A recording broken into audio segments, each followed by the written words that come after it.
What? What? Why? Why am I hearing myself? Why am I hearing myself? Why am I hearing myself? Oh, and I'm echoing. Oh, and I'm echoing. Oh, and I'm echoing.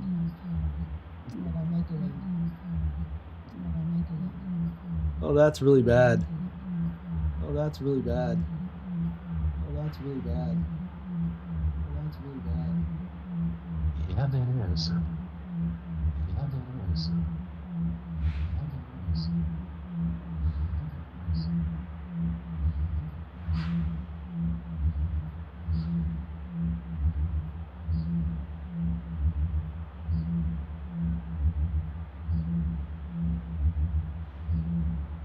Wow. Wow. Something is wrong. Wow. Something is wrong. Wow. Something is wrong. Wow. Something is wrong.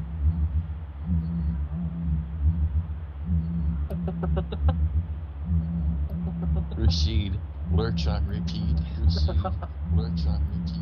Lurch on Okay, I've muted the stage channel, but I am getting the stage channel, but I am getting the stage channel, but I am getting the stage channel.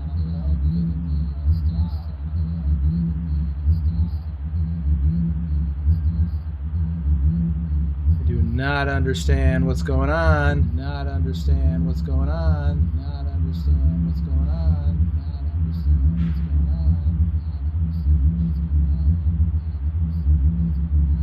Yes, this is trippy. Yes, this is trippy. Yes, this is trippy. Yes, this is trippy. Yes, this is trippy. Yeah, obviously it's something with the audio. Yeah, obviously it's something with the audio. Yeah, obviously it's something with the audio. Yeah, obviously it's something with the audio. Yeah, let me repeat that 10 times. Yeah, let me repeat that 10 times. Yeah, let me repeat that 10 times. Yeah, let me repeat that 10 times.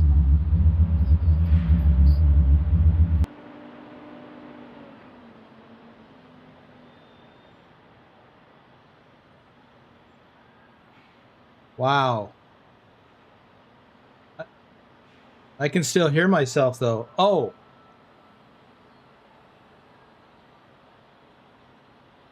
It was me all along.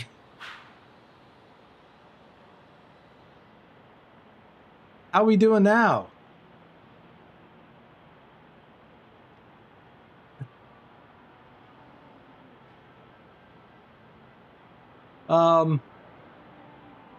Yeah, I had Lord Dragon with the super sticker.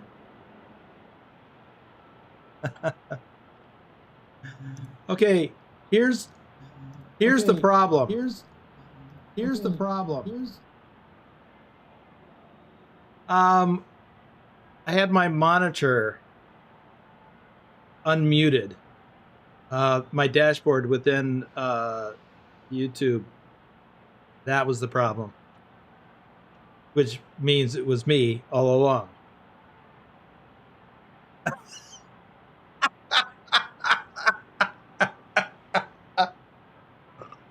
Oh my God. Oh, I can always count on Bedrock to have something to say. Oh my God. Okay. Let me see. I don't know why I have the pilot on in the background. Can you guys hear the truck stop stuff going on in the background? In the Q&A, that should not be happening. It's going to be subdued, but pilot background.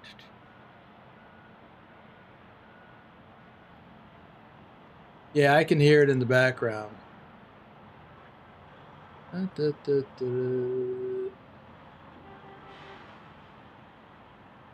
that should... Well, it killed it for me.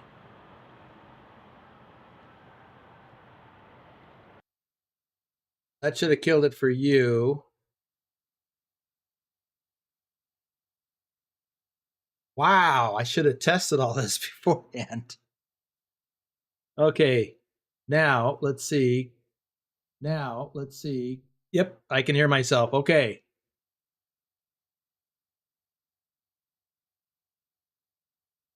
Okay, well, let me welcome all the people who are here on time, early and on time. Lurch, of course, was here early to open up the room. It's not his fault that I didn't do a sound check. Lurch, I've just unmuted myself in the Discord. So hopefully we don't get an echo from that. So I'm going to remute myself. Bedrock is here. And doing his own little echo thing. Lobo 1G is here. Pilot Bro is on his way home. He had to go take his truck to the shop. His personal truck, not his driving truck or his trucking truck. Pugwash is here. Alexis Thompson is here. Rick Rashid is here. And Thor is here.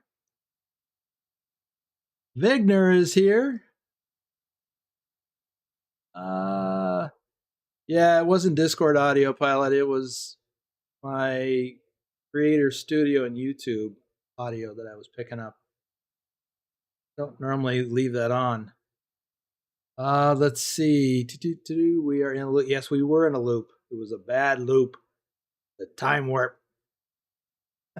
Wim is here. Oh. Let's see. Nerd, Bedrock, Thor, Lurch, Lord Dragon. It's his 5th super on a live stream. Should I put him in a timeout? I clicked on the little message and those are the options I had. Vigner, Matthew Roth is here. Bedrock. Lurch. I'm having trouble getting through here and remembering who all I already mentioned. Zeki Vishak is here. What's that?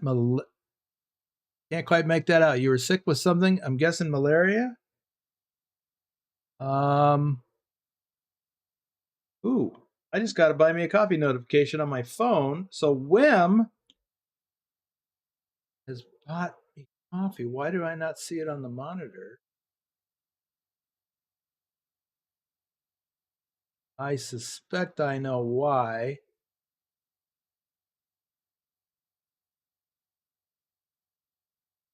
Hang on a second. This is going to look silly for a minute.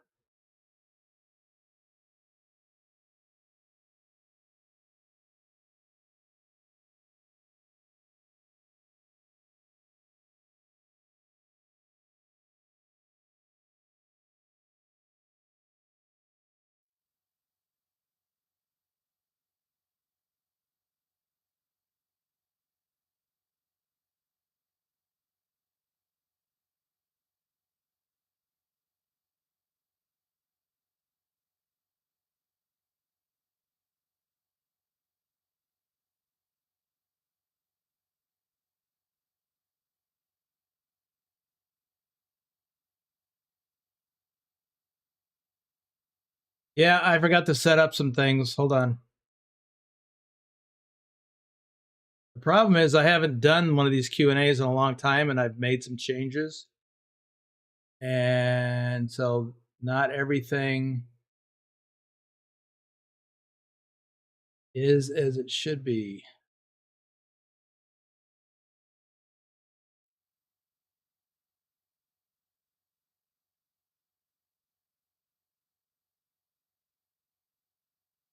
All right, we'll see if the buy me a coffee thing works this time or next time someone does. Hopefully it will. So sorry for all the confusion, everyone. This is what happens when you don't get ready properly. So Zeki. Glad you survived. Intensive care, oh my. That's horrible. Oblivion is here. Keith Cersei is here. And let's see what popped up.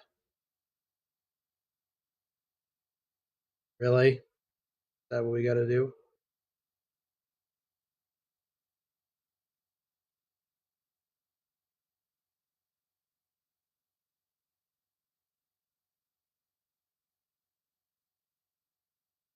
Believe. Can, but.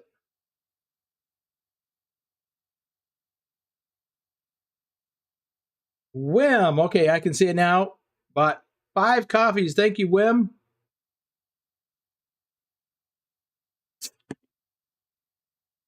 Oh my god, this is horrible. This is embarrassing. Can we just stop this and start over? Let's see. Dusty is here. Yeah, Sunday fun day. Yeah, it feels like it. That's what you get for farming instead of getting ready for the stream. Unfortunately, you're correct, Rick. I'll sabotage your farm later for that. All right. Let me do some shout outs. Start with some shout outs. We don't have anybody, so a lot of you flatbedders are in the Discord. You can come over into the Q&A event stage channel and ask your questions live if you wish. Lurch is standing by to respond to your requests. Meanwhile, let's call out Knee-High Sniper, our top ATS driver for August. Dusty, a.k.a. Dirty Dog 3436, our top ATS driver for last January. And he is here. Isabella Hagloff, Isla 39, is probably listening in as he's driving home. Yes, Bigner, hopefully it will. That's not a question, Rick. That's a statement. Rob Strecker, aka Lurch, is in the stage channel waiting to handle or field your questions. Bedrock, our top ATS driver for February of last year, is here. Bill Welburn, Nicholas XXXN, Susan Arthur, our top ETS2 driver for May. I am hoping she will show up. No, Rick, we cannot all go farming. We got some trucking Q&A to do. Besides, you finished all your farming stuff, all your chores. Trucker King 2010. He may not make it. He may pop in just to see what's going on, but I know he's got some plans for today. XLT 588 Gaming, Omega Sunrise, our top ATS driver for April, and this most recent January. Silent Dilemma, Norwegian Trucker Nicholas, Johnny Hansen. Yes, Wim, thank you. I got my coffee. Actually, I had the last of my, it's mostly mud. Big Al 2424, our top ATS driver for December. Tasmified, Picard Gaming, Lobo 1G, our top ETS2 driver for July, is here. Yes, let's all go hardcore trucking in ETS. We should. Pugwash is here, right? I thought I saw Pugwash. He was getting some takeout. Purdy the Parrot, Carlin, Big Dave KF, and Wim55, our top ETS driver for September and November, and our top ETS2 driver for October. All right, that is the flatbedders. So, I've already answered one question, or 2 questions. Well, one was a question, the other one was a statement. Can we all go farming? No. You got to stay here and talk about trucking stuff. Can we...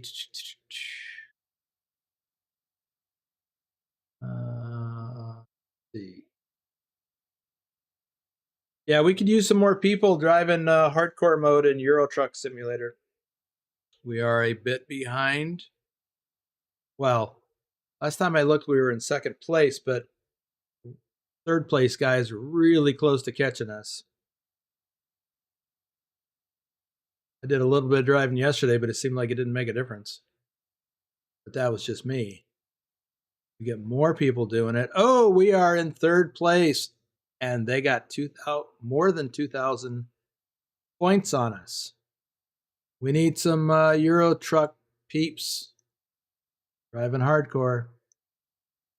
I think Dr. Jones is taking a little break. He certainly earned it. Yeah, Rick Rashid doesn't like restraints on his speeding and running red lights and other things. He's not a real truck driver. At one point he was. Okay, so let's hear them trucking related questions or other things.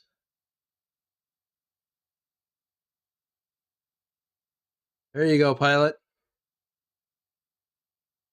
And Thor is on a hardcore mode as I speak. Okay, Rashid. I get it.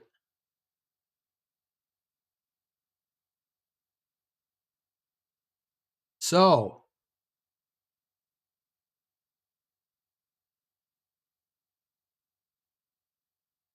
hit me up.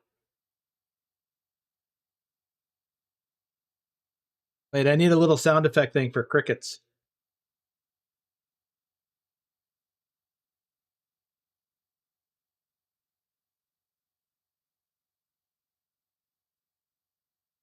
Pilot asked, what is a feature of old school trucks that you'd like to integrate into new school trucks or vice versa? Well, I don't know, because I've never driven an old school truck in real life. And I think, the old school, what we might consider old school trucks, there are newer versions of them that have some of the same features as the newer trucks. And when I say, old school versus new school, I'm thinking like long nose Pete's and things like that. They've got new versions of those, and they have interior. They've got the same features as the newer fleet trucks. It's mostly outward appearance and styling, so I don't have any difference there. I see Bedrock is in the stage channel.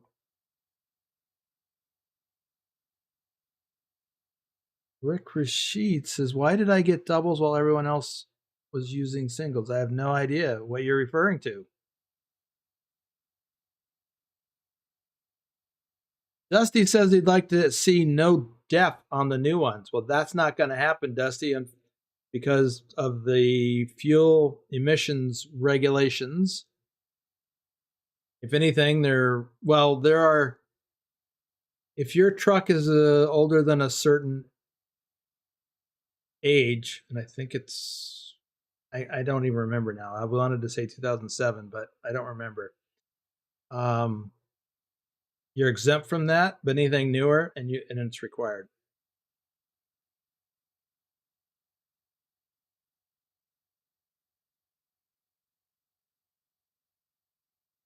So, Lurch, I see Bedrock in the audience. Does he have a question?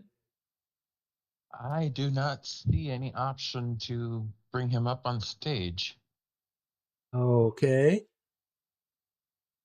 Then I'll handle it.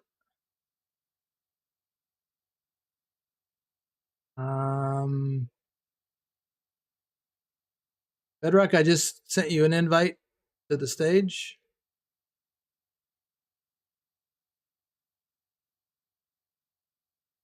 There he is. Can we hear you? By the way, you're echoing again. Could be because you're in Discord. And you're hearing me both in the stream and in Discord. Maybe. How about that? Well, I didn't hear you echo. Okay. Are you still hearing me echo, or did you mute YouTube? I muted YouTube. Okay, that's probably why. So most everyone knows that you were an owner operator. You leased your truck. It was kind of a lease to own it was a lease to own, but you returned it. Yep. But you were more than likely responsible for, were you responsible for fuel and maintenance or just Yes. maintenance? Everything. Okay.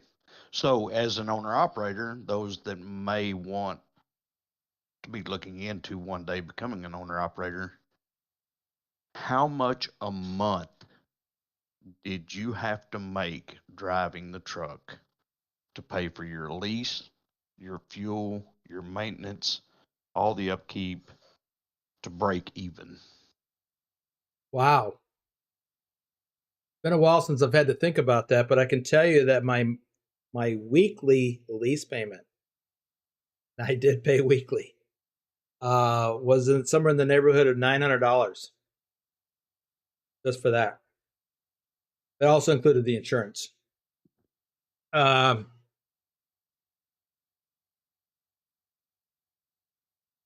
to remember. Now So as a fleet fuel. manager, I think our drivers were making, company drivers were making like 37 to 42 cents a mile, but I think our owner operators were making like upwards of maybe 60 to 70 cents a mile. That sounds right. Yeah, they should be getting closer. Well, Now, that was back in the 1990s also. yeah. Or no, early 2000s. Yeah, let me think about that for just a moment. In fact, let me see if I have some documentation on that to try to answer that question a little bit better. I mean, because as an owner operator, it sounds like that it's the best way to go, but you have to understand that you're responsible for fuel, maintenance, breakdowns, and if the truck's not running, then you can't pay for your lease. You can't pay for your fuel. That's correct. Hang on a second. I am looking in a folder here to see if I have any of my comments.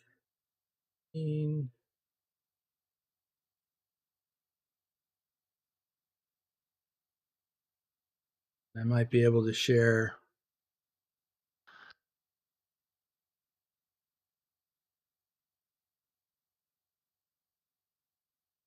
I would venture to think that you probably had to average 300 to 400 miles a day just to break even. Somewhere between Possibly. the 300 and 400 mile mark. Yeah, possibly.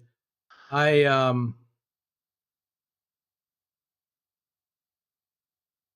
Yeah, I tried to average around 500 miles a day.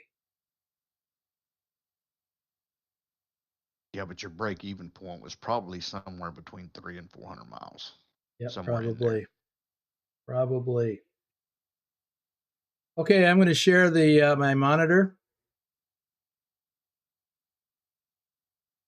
As soon as I remember where that is, there we go. Here we go. Here's a statement from April of 2018. This is actually the last month that I drove. It just was one of the most recent ones. Here are expenses that were deducted from my settlement.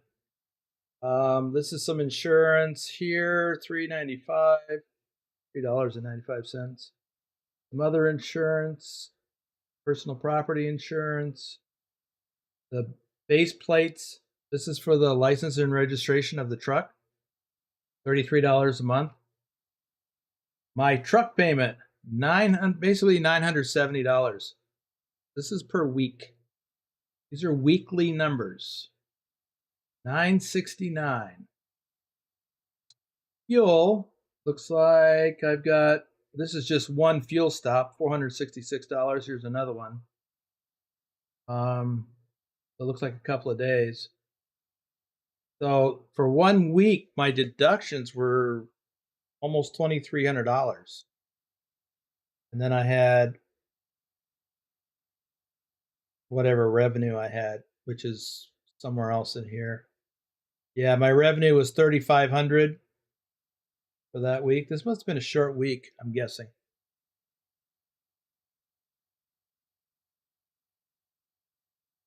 Oh, here's some other. No, those are revenue numbers. So yeah, $970 a week. So that should give you some idea.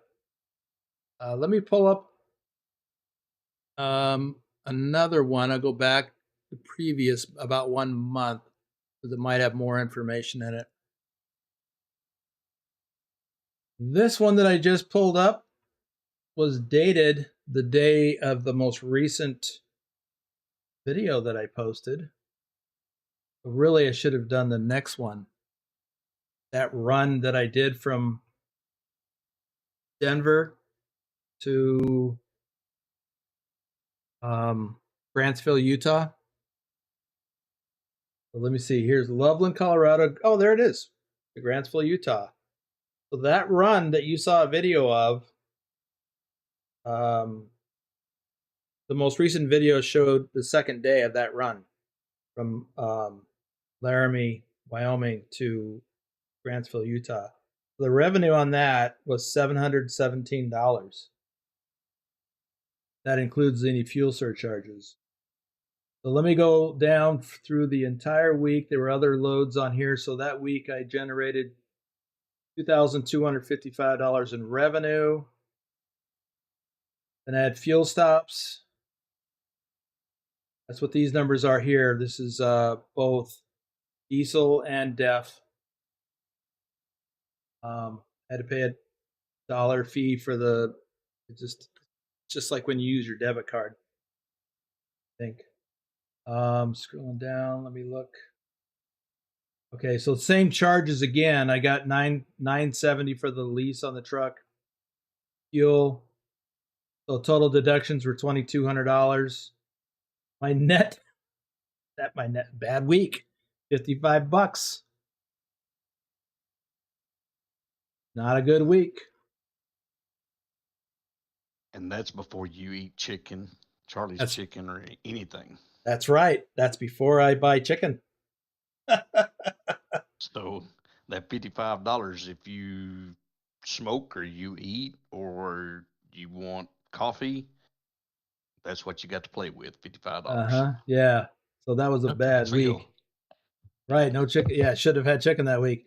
So the week before that, my revenue was almost $5,000. And so how did I do at the end of overall that week? I netted $2,774. So it averages out. But at the end of the day, as a driver, you have to budget your month. You can't budget per week. And I ran into that with my drivers when I was a fleet manager because they budgeted their week. And they thought, well, I've made $2,200 this week. And they go stick it in the slot machine or wherever. And then the next week they make $55 and they don't have money to eat. And so they're having to take loans on the loads that they actually have ran that week, and they can get up to 50% loan. But then you're starting to chase paychecks because now you've already taken part of next week's paycheck. Hey, Susan. Week. Yeah. You're gonna have bad weeks. So you gotta make a good week when you can. Because you've got to overcome the fixed expenses. That $970 every week. So, and if I didn't have enough to cover all that, it would come out of the next settlement. It would carry me, but it would come out of the next settlement. So you really had to hustle.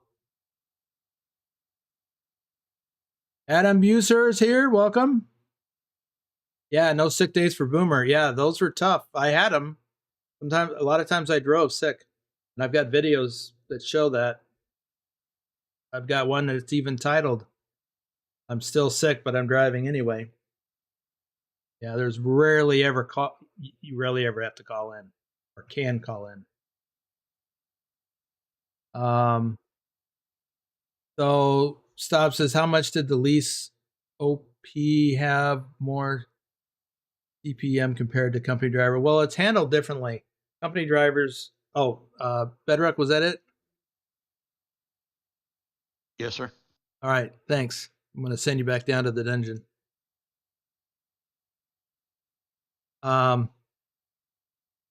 So company drivers are paid by a rate per mile. It's usually a flat rate, so they don't incur any of the expenses.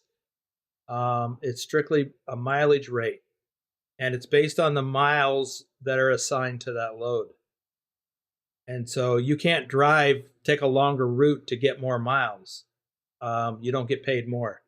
You get paid X number of cents per mile. Let's just say it's 30 cents per mile.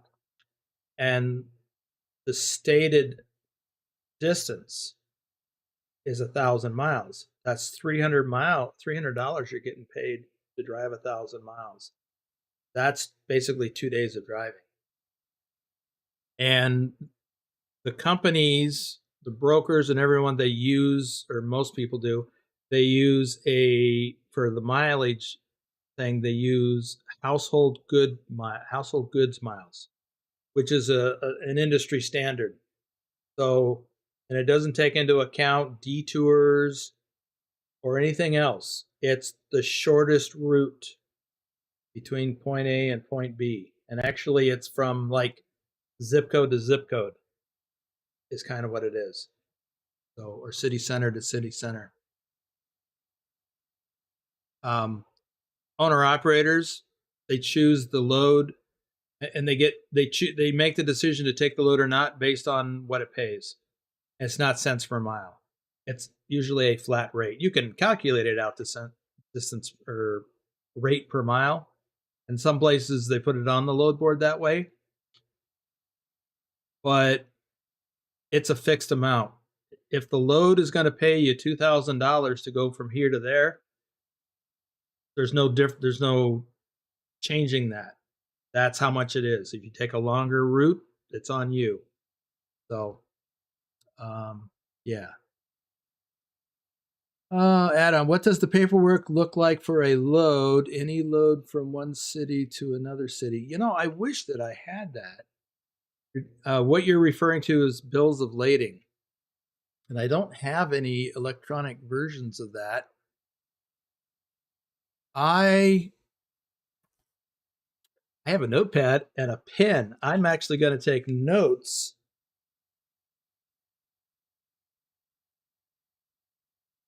And I'm going to look and see if I have any. I probably got rid of all the old bills of lading that I had because, you know, when I got the bills, after I delivered and got them signed off by the receiver, I scanned them electronically and sent them in. And so I still had the hard copies, but I may have thrown them all out.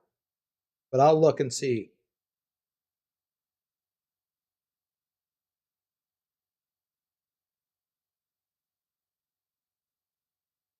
Keep a loaf of bread and peanut butter and jam in the truck. You know, funny you should mention that.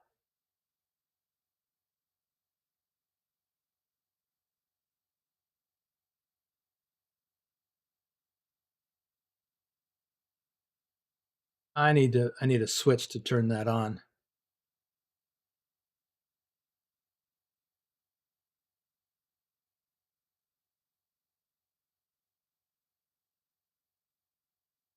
There we go. That's some of what I had in the truck. I could make sandwiches. I could heat up chili or whatever in my microwave. But I had all that stuff in my little tiny refrigerator. Except for the soup there I had, it was just tucked away wherever. And then I would microwave it, and I could have a easy lunch just like at home. JJ Man 1982, welcome to the stream. Right. The load has to get there no matter what. They don't care if you're sick. You just got to get it there. Anyway, let me see what else I got. This is a place, I love stopping at this place. This, I think this is in the game, in ATS. This is in Eastern Washington. This is a place where you could go and buy all that stuff. Fruit, veggies. This is the kinds of stuff that I bought there. I loved going there and getting meats and cheeses and treats, jams, Marionberry jam. I love Marionberry. Matter of fact, I have a jar of Marionberry jelly in my refrigerator right now, and I had some this morning. That's a thing that's unique to the Pacific Northwest. Now, this is another place that I love to stop at in Ashland, Ohio. I think Pilot Bro is familiar with this.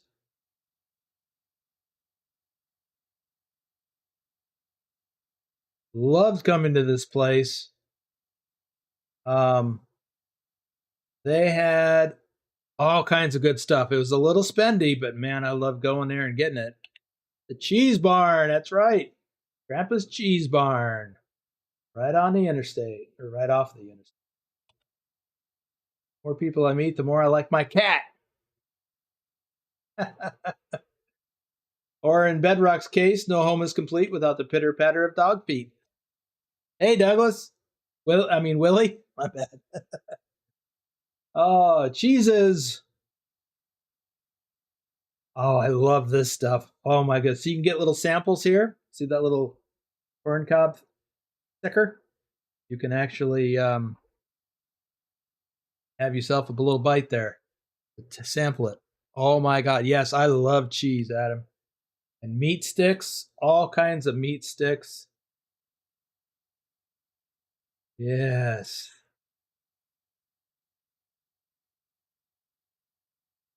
Turkey Junction. This is why I love going to Grandpa's Cheese Barn in Ohio. I cut the cheese at Grandpa's Cheese Barn, and I thought of you. Yeah, I actually bought some of this hot pepper raspberry preserves. It was good. Oh, I don't know, Adam. I like it all. I like cheddar. I like Swiss. I like that other stuff that you saw. Pure Ohio maple syrup. I bought this every chance I got, and I would bring it home with me.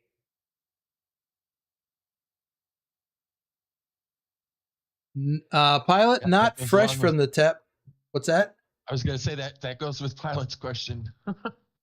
Yeah. No, I would just get it in these jugs like that. We still have some of this, I think, left. Maybe.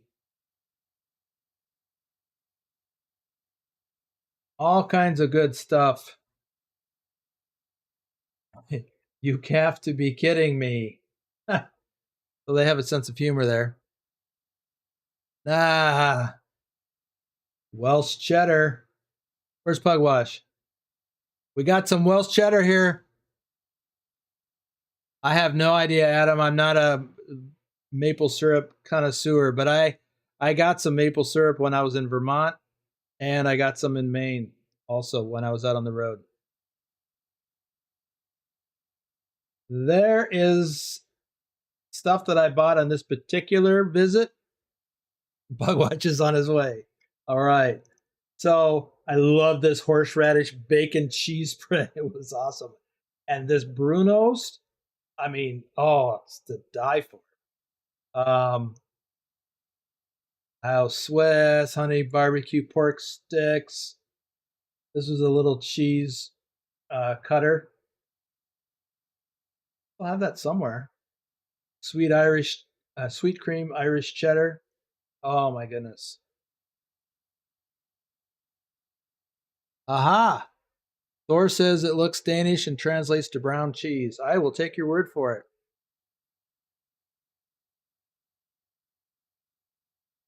Website or opening? They do have a website. I've actually ordered off their website before. I should do that again. I don't recall. Just do a Google search for Grandpa's Cheese Barn. Honey. I don't think I ever got any of their honey. Maybe I did. I don't know what that is. That's how much I spent that day. Yeah, it ain't cheap.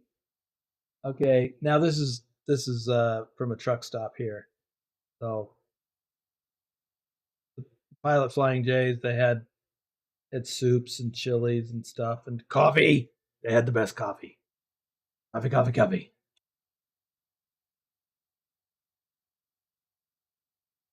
See you, Dusty. Thanks for dropping by. Pizza. I know TK likes this pizza because he gets it all the time. Although this isn't a Love's, this is a Pilot Flying J. Ooh, smoked Gouda. That's good. But they had some other choices too. Fruits, bananas, sandwiches, salads. And I got some of those sometimes. Lots of juice. I don't remember where this is from. The Redneck Sauce Company, Blazing Rectums. Cowboy Keister Rub. This may have been from either from Montana or Kansas. Looks like a Wawa store. Nope, it's not.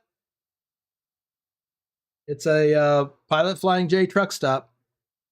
Yeah, Matthew, love pizza. I think, where is this? Oh, I do not remember. Yeah, I don't remember. Oh, I do too. This is that place in Washington. That's right. Another visit there. They had wine. I couldn't get any wine. I couldn't have alcohol in the truck, even unopened. So yeah, this is Eastern Washington, north of Yakima. In ATS, you know when you're taking Interstate 90 east, and they got that cutoff that is Interstate 86. It goes through Yakima. It's very close to that interchange in real life. Yep, I have sometimes we buy oranges and cut them up and make fresh snacks. Redneck Sauce Company's in Tennessee. Okay. No, not 84. 84 isn't in Washington. It's in 84 is in Oregon.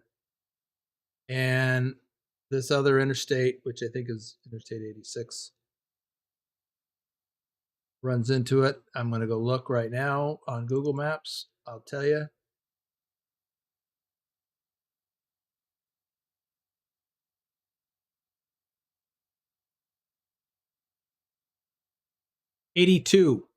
Interstate 82.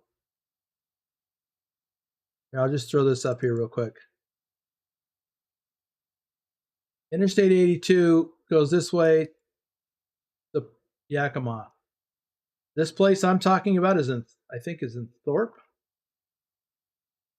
Thorpe Fruit and Antique Mall. There it is. Interstate 90.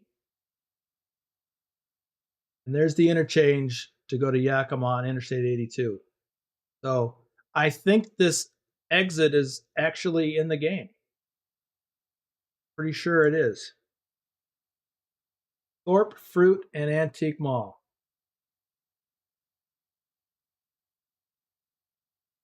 And while I'm at it,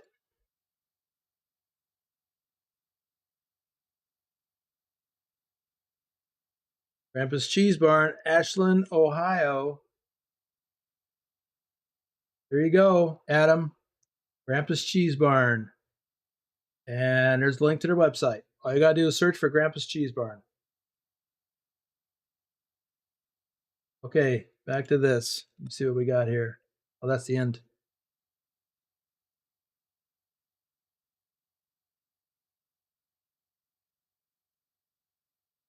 Yeah, Grandpa's Cheese Barn is awesome stuff.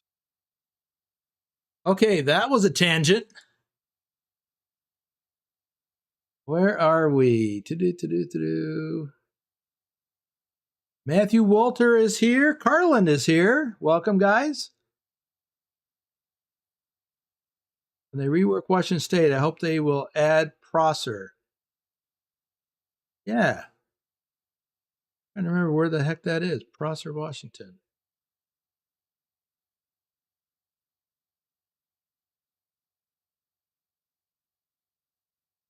Didn't know the answer to that question.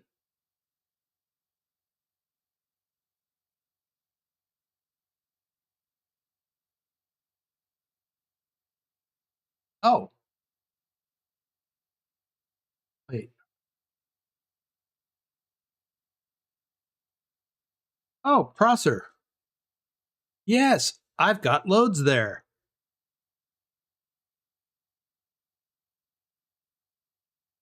Let me show you what he's talking about. Okay, Prosser, Washington. I knew this was familiar. Why Prosser, Vigner? Well, Matthew, no. This is Q&A. No driving right now. So Prosser, Washington is near the Quad Cities of Richland, Kennewick, and I forget what the other ones are. I think it's at Pasco and Rich. I don't remember. Anyway, so in the game, we drive right by here on Interstate 82 between Yakima and the cutoff to go to Kennewick. And Prosser,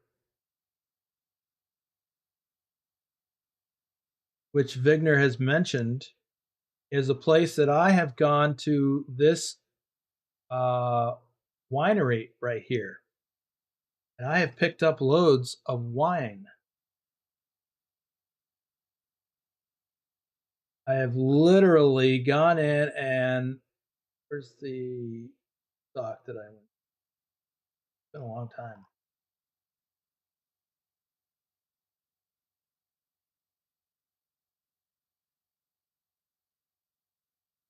I think, yeah, it was right here. This was the dock. No, that didn't look like it. Something looks wrong here. I think it's been changed. But that looks right. That looks like the dock right there. I actually got to go inside one time, see a little bit. But I picked up cases of bottles of wine and took it to California. Did that a few times.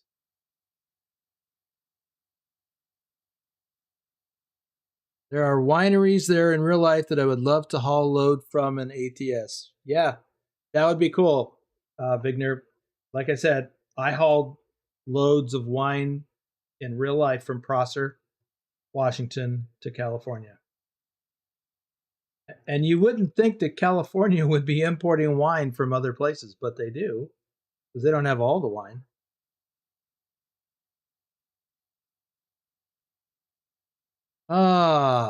Hugwash says, what's the longest time you've spent living out of the truck without going home? Probably about 3 months, I'd say. I'm just guessing because I don't remember. But I was out for weeks at a time because I didn't have to go home.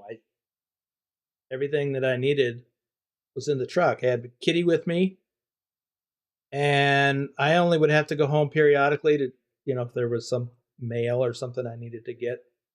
I had paid all my bills online, including my rent. So I just did everything online, and it's just every once in a while I'd have to go home for something, renew my license, visit my stuff, things like that. So yeah, I was fine with being out on the road for long periods of time. Okay, Vigner, that's interesting. Well, they probably picked up from the same place I did.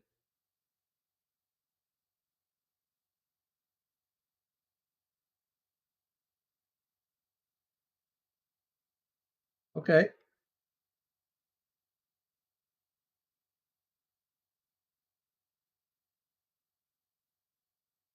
There we go. Need a button for that. Make it easier to find.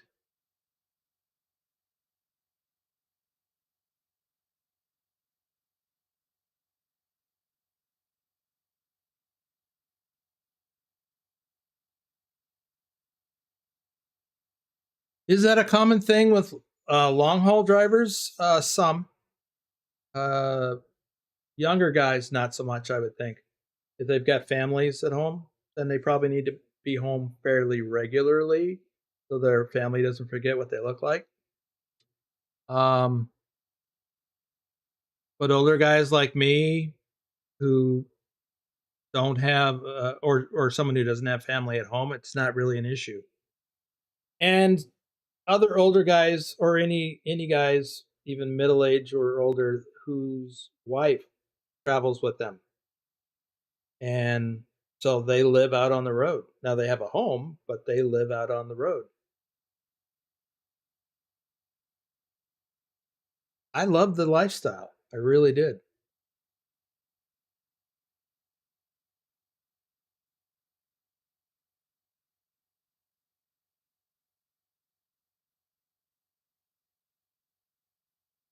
I'm going to share something else. Only once or twice I didn't haul wine from Spain and France. And in Denmark, we had to be home every 3 weeks for a 48-hour break. Okay, yeah, not tied to that. I had to do a 34-hour break, but it had nothing to do with being home. So I'm going to share something else. I think this is, oh yeah. Now I didn't even realize what this was, but. So this is actually, how long is this? A couple minutes. Just some stuff that I see out on the road. This was actually, I'm traveling south out of Seattle, heading through Tacoma. So this is Interstate 5. So this is all in the game.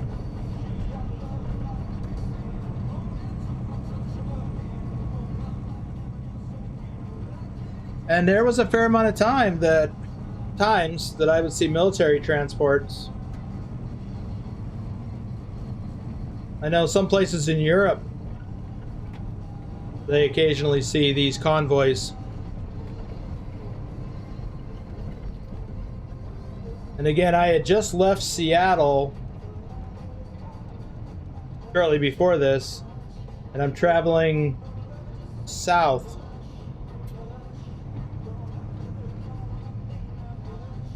I think I'm going to turn that down because I'm going to get snagged for that music by YouTube.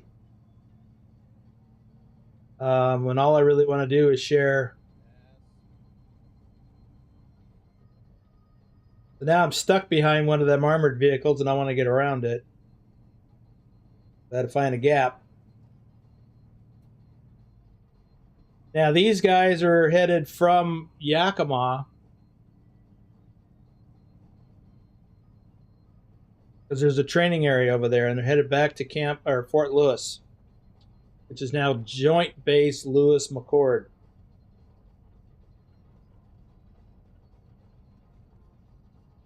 That's not what I thought I was sharing. I'll let this run for a little bit longer, and then I'll share the other thing.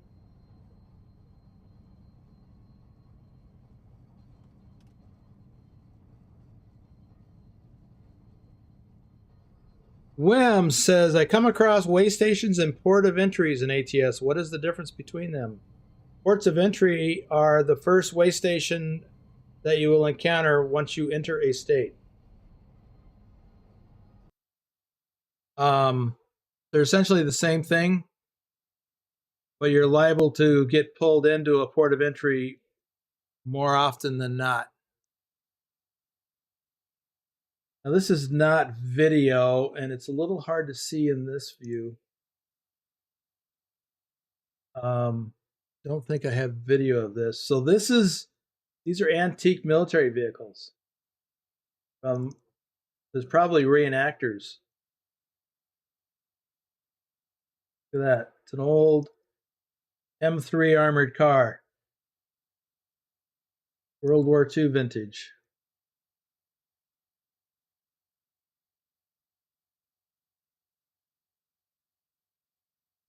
Huh.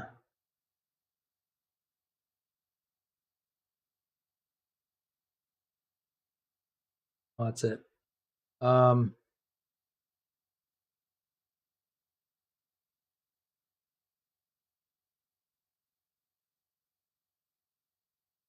Wim, I hope I answered your question. Basically, it's just another scale, except you're likely to get pulled in to have them look at your paperwork.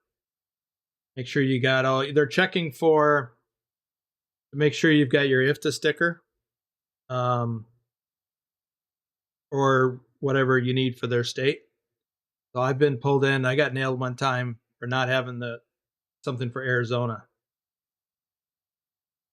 Irritated me. Let's see. JJ Man's. Wait, let me back up. Stabs. I get to stand in morning traffic and evening traffic. Yeah. JJ Man, I have a friend that said his house wasn't his. He considered it his wife's. He said his home was the truck. He just paid the bills on the bills. I assume you meant the house. Yeah. Paid the bills on the house. Okay. Pugwash, I've escorted several convoys of tanks traveling to West Wales where there's a firing range, several German or units in UK.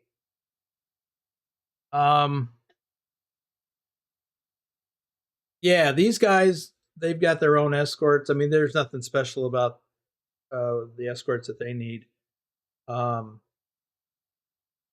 If they're, well, I would, Bedrock might be able to answer better. If there's armored vehicles, do they have special escorts? My guess is not. At least in the U.S. Every convoy I've ever seen has a military vehicle in the lead and in the tail. So the tail vehicle has a banner on the back that says convoy ahead. The vehicle in the lead, which is usually the convoy commander, they've got a banner on the front that says convoy follows. Yep, that's what I thought. Military escorts itself, at least in the U.S. Adam asks, have I hauled anything military related? Not specifically military related. I have hauled meat to military bases, to the commissary there. Pretty sure that's all I've done, military related. Pugwash says it was because they were carrying live ammunition. I think the same thing's true in the U.S. I mean, in the U.S., same thing I think holds true, and I'll look to Bedrock to answer that or confirm it. But I think the military escorts itself.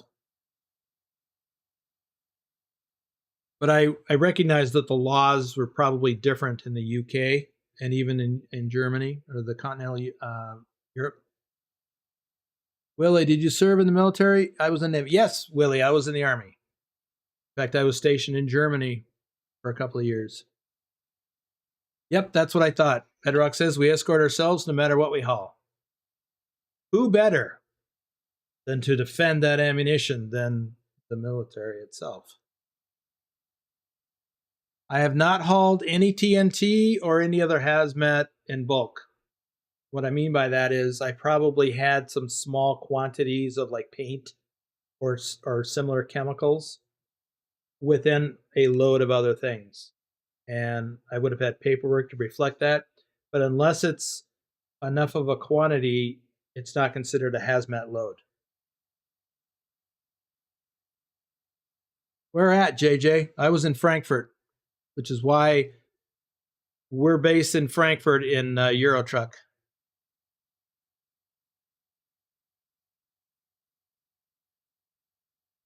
Yeah, Stubbs, that's kind of what it is here in the U.S. also. Like the military vehicles that you saw driving on the interstate, they were coming from a military training area back to base. So they're just a whole lot of them in a convoy. And I've seen convoys like that many times going back and forth between Fort Lewis or Joint Base Lewis McChord. I'm having trouble with that.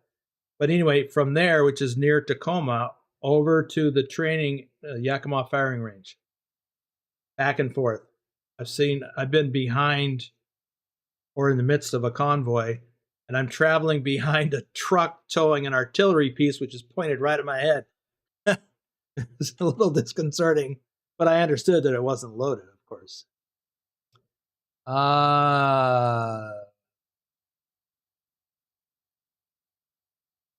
Well, JJ, man, U.S. military personnel are stationed all over Germany, different parts. So I was based out of Frankfurt. There's a large, or was a large military presence there. There was also, and still is, a large military presence near Kaiserslautern, Ramstein. Do I have Easy Pass for tolls? Yes, I did. Same one, that blue thing in the window in American Truck Simulator. Same one. And in fact,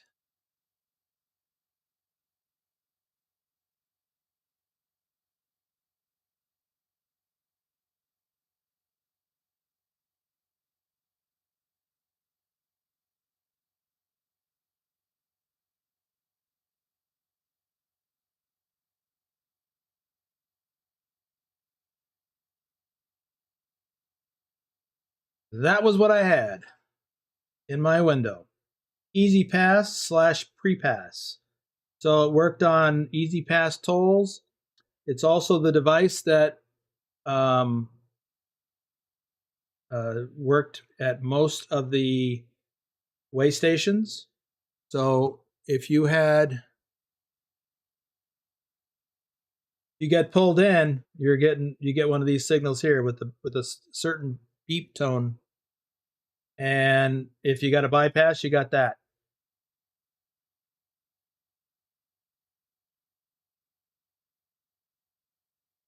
Repass.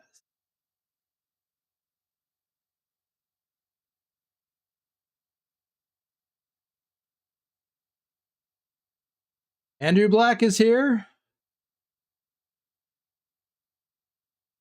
When am I doing Euro Truck Simulator, Matthew? Yesterday. I did drove around West Balkans yesterday. Later tonight, we're doing I'm doing American Truck Simulator, and tomorrow we're doing Sunday Fun Day Convoy and American Truck Simulator. I have more driving time in Euro Truck this month than I do in American Truck, so I'm actually going to be playing catch up in ATS.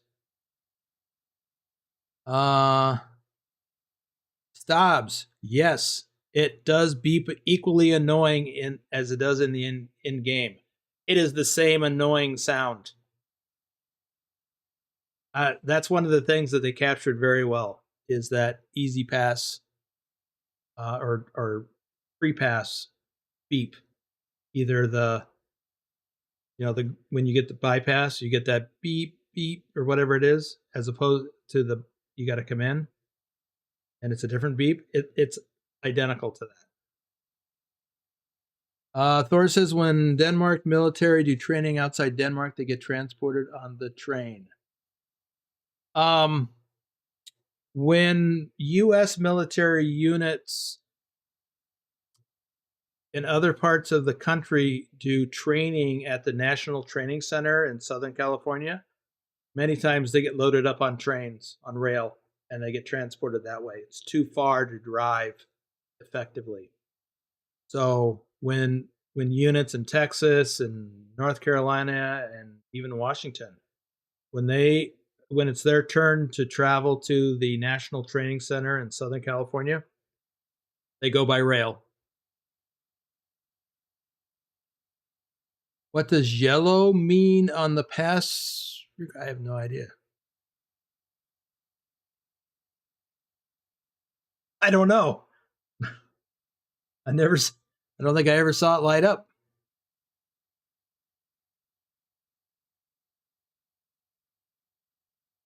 Yeah, stops. Yeah. Can't do it though. I paid a rental fee for that thing to the Pre-Pass company. Let's see. Bedrock. The interstate system in the U.S. was created by Eisenhower to move military material and troops if needed. Yes, that's my understanding as well. He was impressed by the Autobahn system in Germany towards the end of the war, and he wanted to create a similar type of system in the U.S. We have controlled access. The interstate freeway system is like that. Controlled access. You can only get on or off, except in Texas. You can only get on or off at on-ramps and off-ramps. And there are a lot of straight stretches. So in an emergency, an aircraft could land there. But yeah, it's intended to be able to be used for the military to transport in the event of an emergency.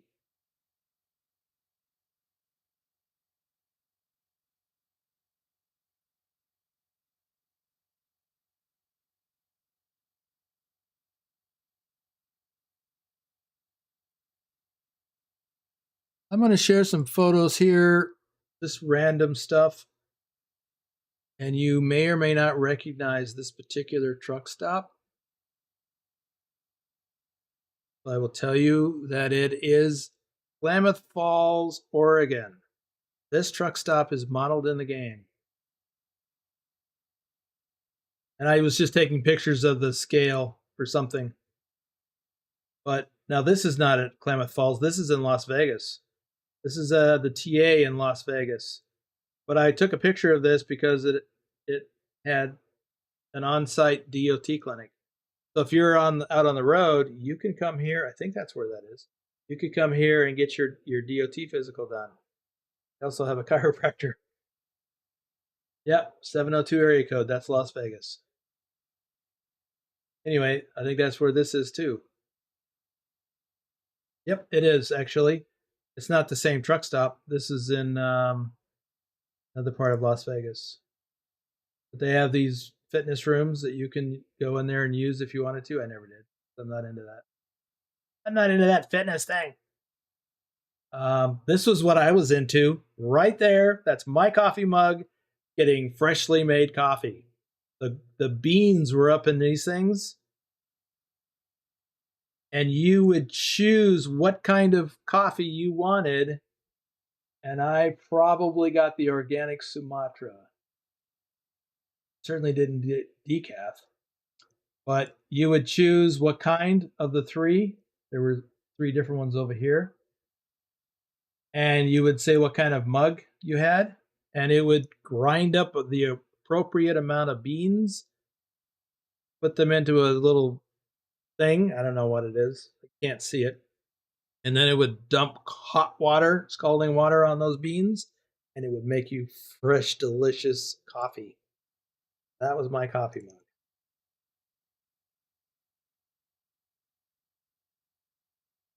That's it for this group of photos.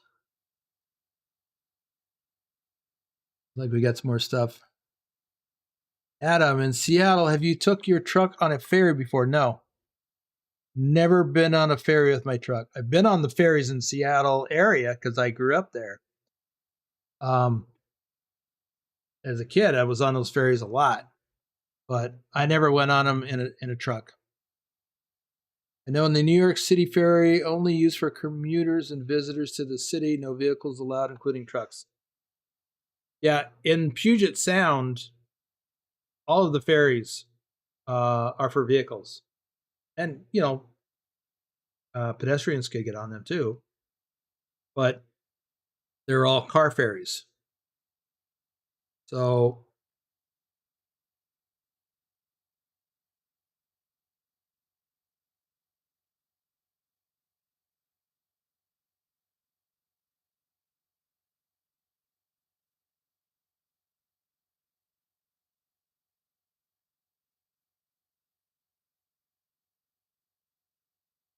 here are some pictures of Washington State ferries. And it's just like in the game. So you literally drive on with your car. And you park your car inside. And then you ride the ferry. And this looks like this looks like the one in the game, actually. So you drive on here and you pull up, they have got these guys that are guiding you in, and you go to where they tell you, and you park your car there, set your brake, and then you can either wait or you can go up on deck, whatever you want to do.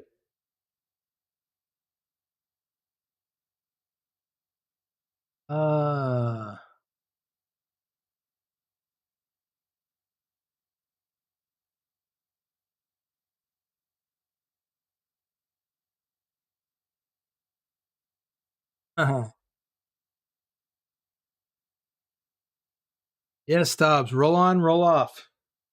You drive in, here, and when you get to the other end, you drive off the other end. So first in, first out, more or less.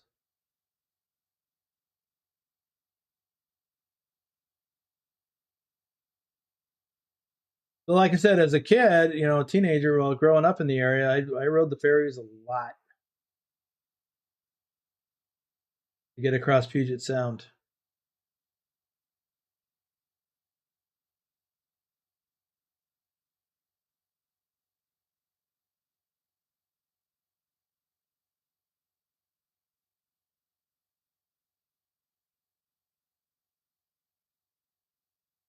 So,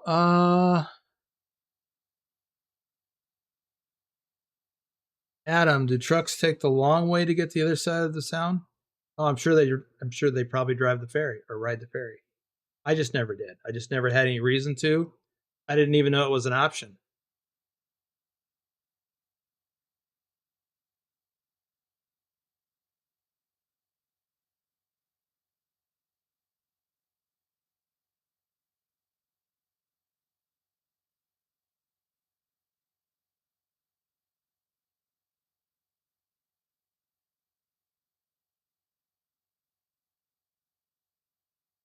There's my thing I'm looking for. So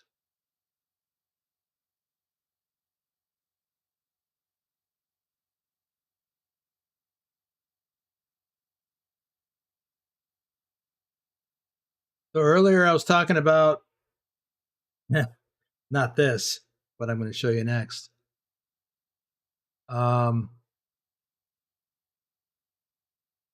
Swift was here. This is a truck stop in West Wendover, Nevada. This is actually modeled in the game, not the wreck, but the truck stop. Somebody nailed this guy, and you can see that he's leaking fluid, and they put out the sand.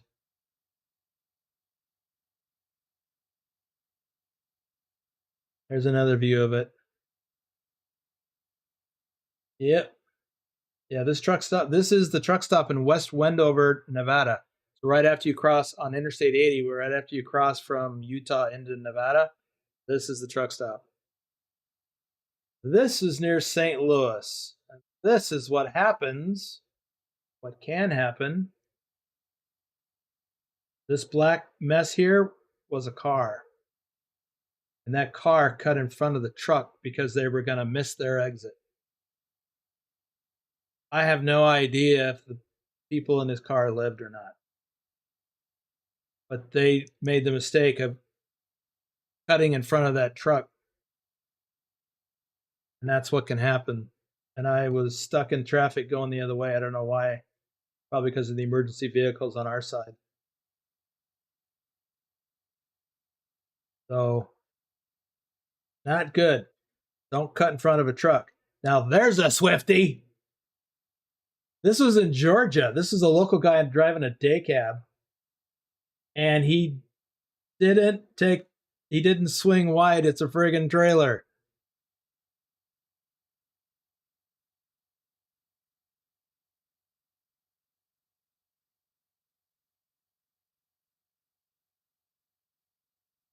Yeah, this is on some remote road, back road in Georgia that I was driving through because that's what the GPS had to do. And I had to take a detour because of this guy. So, but I got to see more countryside. It was nice. Oops.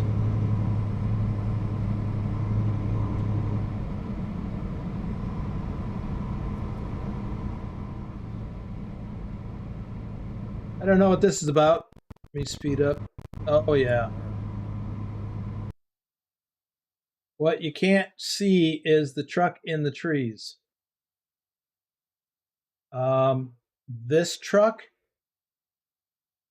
is what they're loading all of his stuff onto. So there's a truck in there off the road. And whatever, yeah, okay, he's flipped over. Whatever he had in the back, they're loading into this other truck. So they're recovering all the stuff. Driver probably either was avoiding someone or he fell asleep. I think this is that accident, yep, in near St. Louis again. Hugwash and Rashid say, oh, looks like a TK. Yeah, I didn't want to go there.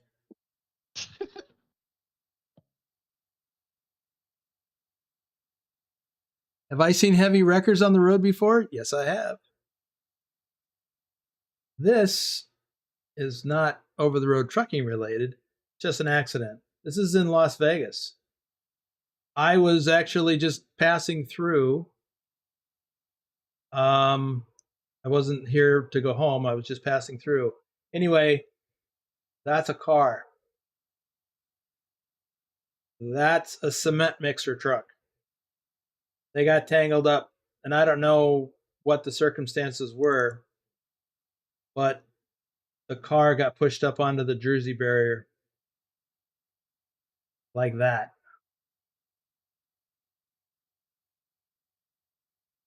Not a good place to be. Now, Swift was here. This is in Troutdale, Oregon, which is just east of Portland on Interstate 84.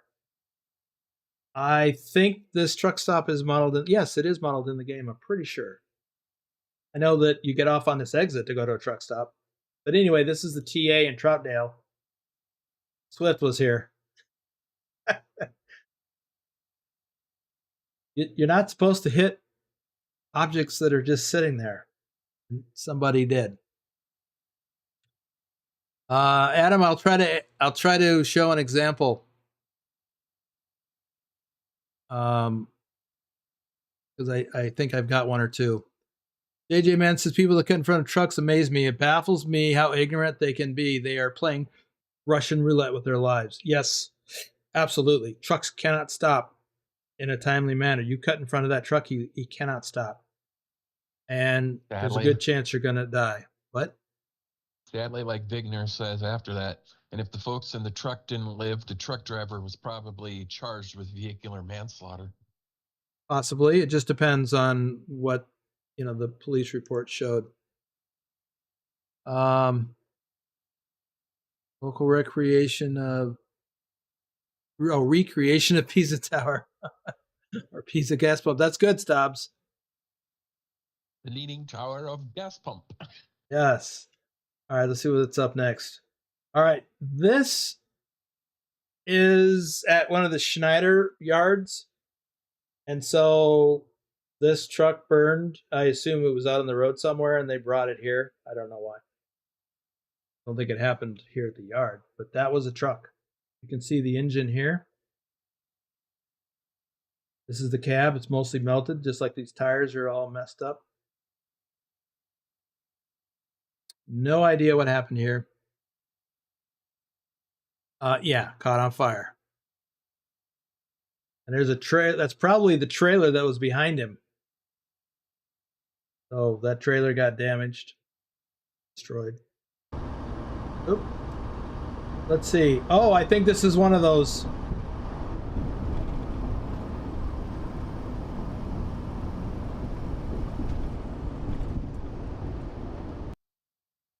Hang on. This is south of Chicago. And we are coming up on an accident.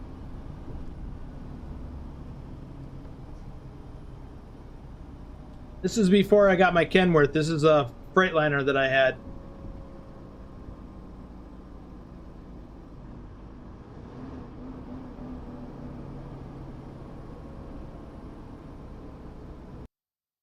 Let me see if I can blow this up.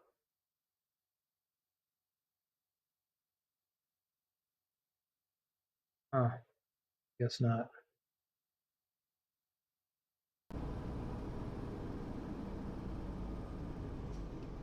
This is what happens when you don't slow down for the curve. There's your heavy wrecker. I saw this a few too many times. And there's the other wrecker.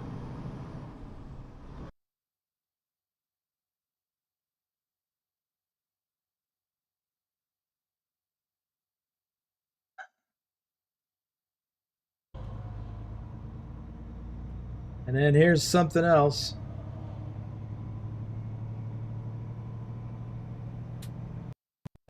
I don't know what.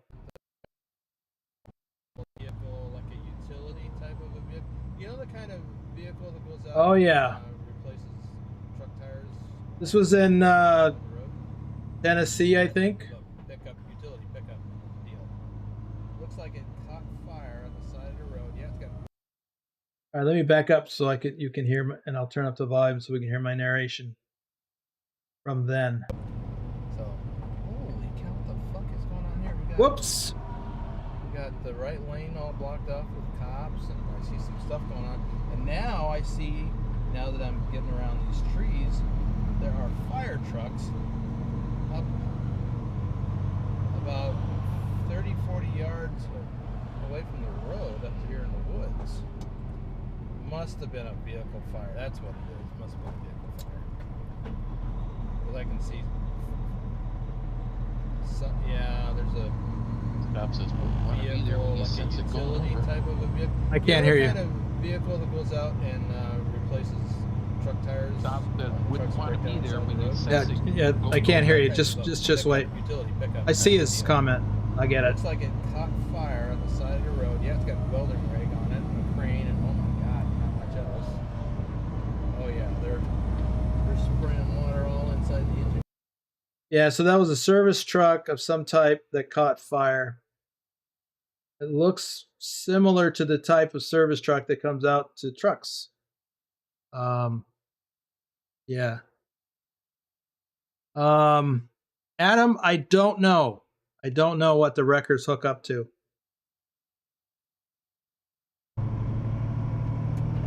Okay, this is another one. And I don't know what this is. I don't remember yet. But this looks, I think this is, oh, it's the other way. This is west of St. Louis. Alright, people, let's go. Yeah, I don't know what that was. I know what this is. Kansas. A windy day in Kansas. He hadn't been there very long.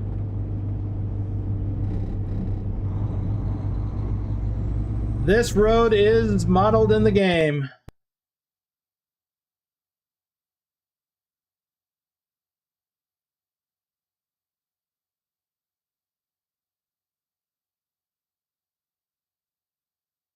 All right, what am I missing here? JJ man, what is the longest time I've waited to get loaded or unloaded? You know, hours. Hours. I don't know the longest time, but I know that I was able to get in a 10-hour break and sleep. Oh, yeah. You just, some days. Do trucks and trailers have tow hooks? Yes. I don't know so much about the trailers, but on the trucks, they actually have a place for the tow hooks to go. I don't know if I have a photo of that, but on the bumper, there's usually like a square hole in the bumper, and trucks come with hooks or tow hooks that are stored under the hood, and you can take them out and then stick them in those holes and then there's a locking pin that goes in. Unfortunately, I have some firsthand experience of having to use those because I had to get towed out of some mud once when I was a company driver, and I'm glad I was a company driver when I did that because it would have been an expensive bill. But yeah, that's on the trucks. As far as now, that won't help if they're it's on its side. I'm not sure how they do that. The trailers, they would just hook up another truck to the trailer. But if they need to lift it, I'm not sure how they go about doing that. I've never watched the process. I never rolled over myself, thankfully. Stubbs, there is clips on YouTube from TV series Highway to Hell from. Yeah, there you go. You can go see it from there on that channel. They don't have the hooks. Most tow companies have hooks for each model truck. I'll bet that's true. Adam, I think I've probably seen a few episodes of that on Discovery Channel or something back in the day, if that's the same one. Not Ice Road Truckers, but that other towing company in Canada that did all that. I did see a few episodes. Bedrock says, as an owner-operator, did you ever rescue loads, or was that left to other company drivers? When I was a company driver, yeah. As an owner-operator, sometimes they ask you, can you rescue a particular load? And it's up to you to do it or not if you're able. But as a company driver, you go where they tell you. And I actually did rescue a couple of loads. They call it repowering a load. I was actually, when I was still with Central Refrigerated and I was a owner-operator, I still had to jump to their tune, but I had a truck that I had made payments on. I had some leeway for denying doing certain things. But anyway, so one time I got asked if I would repower a load for a driver who needed to get home or something. And he was actually, I don't remember all the details. I just remember that he was at a shop somewhere, and I was going cross country with whatever I had, and he was going the other way. So I was going west, he was going east. We were in completely different areas, different parts of the state.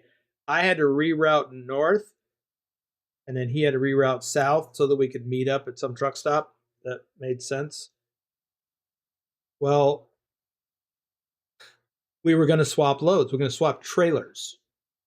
And that's usually what happens if you're swapping a load. Or if I was empty, I would have given him my empty and I would have took his loaded trailer. Well, we met up, and I got to the truck stop first, and I was just chilling. It was at night, and I don't know if I was sleeping or what. He showed up, knocked on my door. I was expecting him. Anyway, he I don't remember if he pulled up next to me or if he came out in front of my truck or what. But I saw his truck and I said, well, where's your trailer? Because we swapped trailers. He said, well, it's back at the shop, wherever he had been.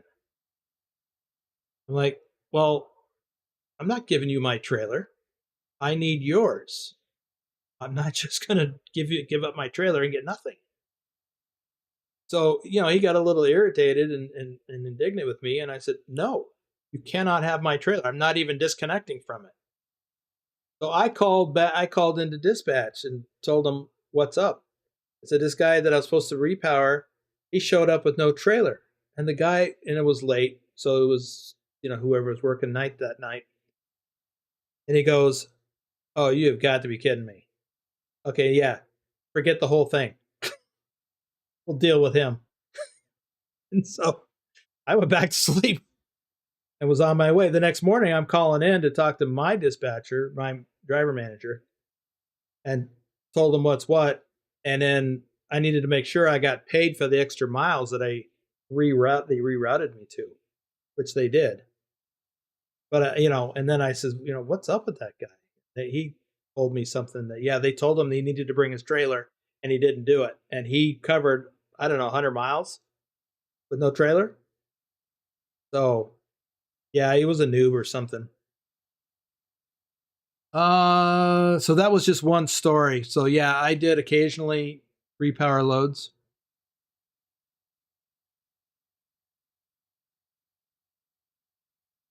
Yeah, what Staub says, there's a lot of methods that tow truck operators have for moving a vehicle. When I got pulled out of the mud, they just they had to hook chains up to my tow bars because he couldn't get to where I was. So he had these chains that went out to my tow bars and then pulled me back up onto the road. So he was stable and then pulled me up. When they tow you, and I have some photos of that, unfortunately, somewhere.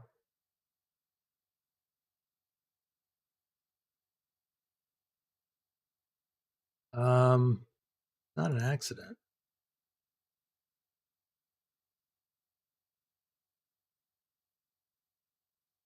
Because I've been towed.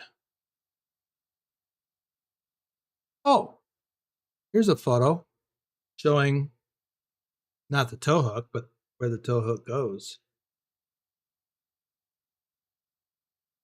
Right there. So there's an actual tow hook. It's removable, and it goes through this hole and then mounts to the frame. And then there's a pin, a locking pin. So that's where that is. Oops. Let me see if I can find one of the pictures of me being towed. Was not a happy day.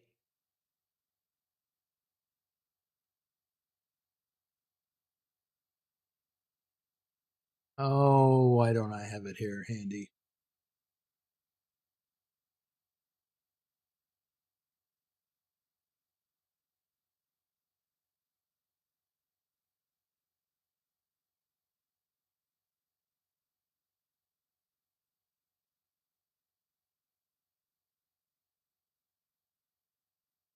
Well, I don't have one handy, which really irritates me.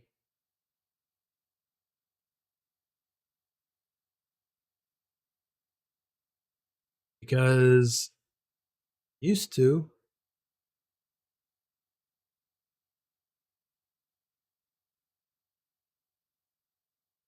Oh, let's get on with the questions here.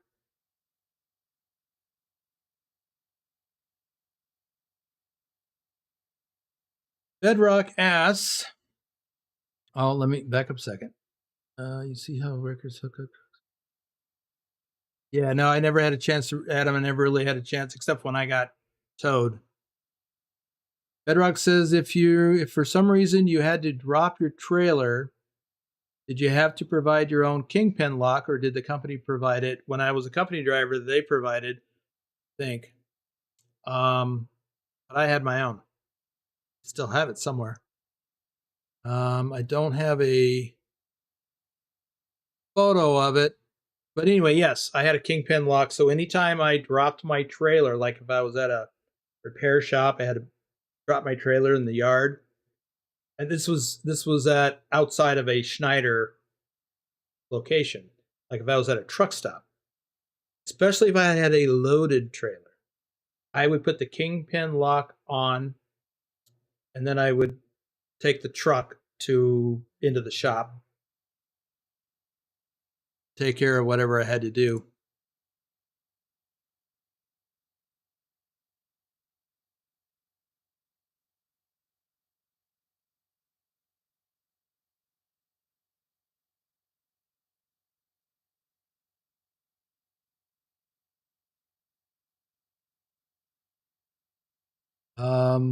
Pugwatch. I've also seen them use big airbags to lift the truck or trailer. Okay, that's cool. Adam, heavy wreckers are dangerous jobs. I'll bet they are. Matthew, how long ago did you drive the truck in real life? I stopped driving in April of 2018. So the videos that I'm producing, the real life trucking videos that I'm doing, are currently from March. The most recent one, which went live 2 days ago, or no, yesterday, is from March 15th of 2018. I have about 1 month left on the road as of the time that I filmed that. Being in the tow industry is dangerous no matter how heavy. I'll bet it is. Bedrock, maybe there are some that don't know about trailer seals. Might explain that and the possible seriousness if the seal is missing when arriving at the receiver. Thank you. Yes. Seals. They could be a plastic thing that just goes through the lock hole on the back of the trailer. Wish I had a picture of that.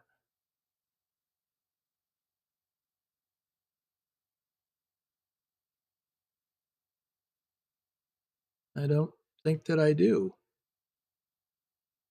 But it's just a serial numbered device.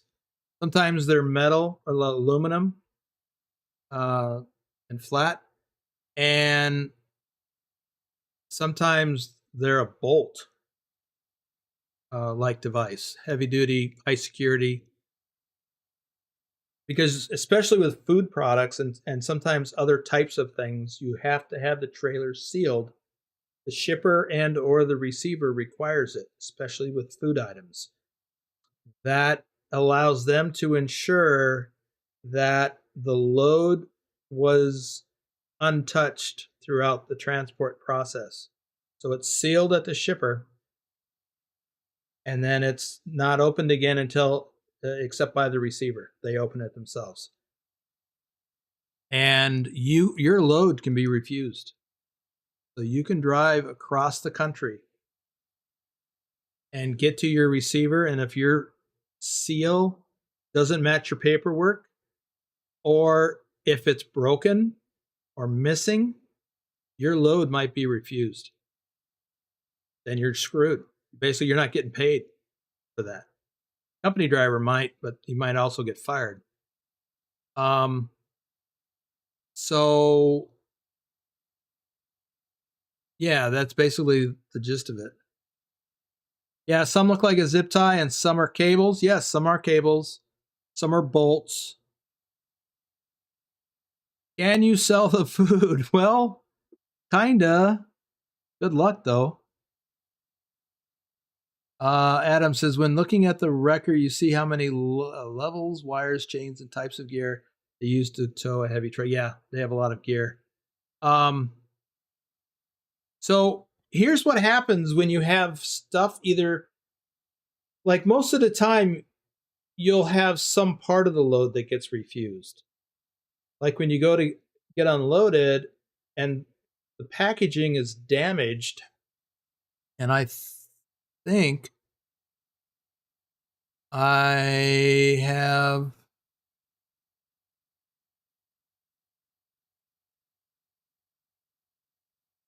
let me show you that. What I can anyway. So here's a load of diapers that I was delivering. And this dunnage material, which is just an airbag, which probably had been over here, either slid out or was useless, and or the packaging, like there's 2 or 3 stacks of pallets here. And the bottom one kind of collapsed a little bit, so this stuff fell. The bottom stuff here is damaged. It may have been rejected. I don't recall. But I've had even worse stuff than that happen. And I'm looking for an example of that.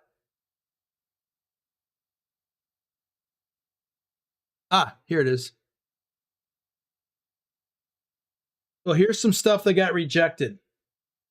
because the packaging here got damaged, and so therefore the product got damaged. That's not it. That's waste paper. So yeah, truckers haul waste paper loads in real life. That waste paper came out of the packaging. I'm not taking it. Yeah. But these foam cups, this packaging got damaged, so this stuff got left on the trailer, and they refused it. And something like this, I probably just threw away. But I've had food products. I've had meat. Now that I would probably just throw away because you just don't want to mess with that. But I had some flour, and what I have to do is I had to call in to. There's a special number I have to call back at the company and let them know what got refused, and then they have to decide what to do with it. And they usually have to call their customer to decide what do they want to do with it. And most of the time, they would say just throw it away. But I also donated some of it. Like if there was a food shelter that was available and handy, I could take it there and they could decide if they wanted to accept it as is.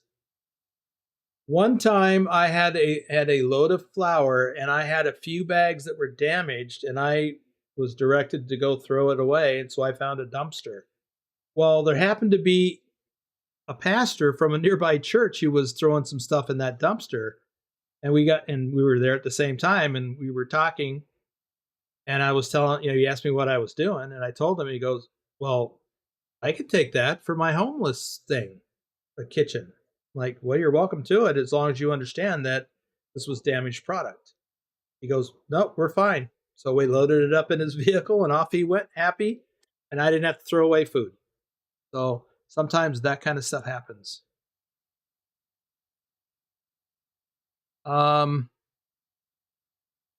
Looks like you got a few backed up comments.